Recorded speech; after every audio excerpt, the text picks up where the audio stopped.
Sudarlun nelayan Aceh Singkil panen udang sabu. Udang sabu disebut udang baring atau udang rebon, sementara di luar negeri terkenal dengan nama shrimp fish. Bentuknya kecil-kecil sekitar 2-3,5 cm. Karena ukurannya kecil, udang sabu bisa dimakan semuanya. Di Aceh Singkil, udang sabu diolah menjadi terasi, walau bisa juga dibuat sambal udang rempeyek. Terasi dari udang sabu buatan nelayan Aceh Singkil memiliki nilai jual tinggi sekitar Rp70.000 per kilogram. Mahalnya harga terasi udang sabu buatan nelayan Aceh Singkil lantaran dibuat secara alami, kemudian bebas dari pasir yang kerap jadi keluhan pelanggan. Sebelum dibuat terasi, udang sabu terlebih dahulu dijemur.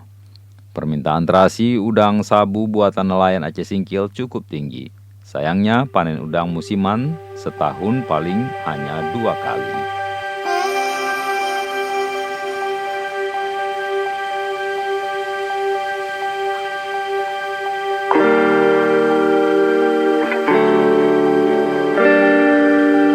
Dari Aceh Singkil, Dede Rosadi, Serambion TV.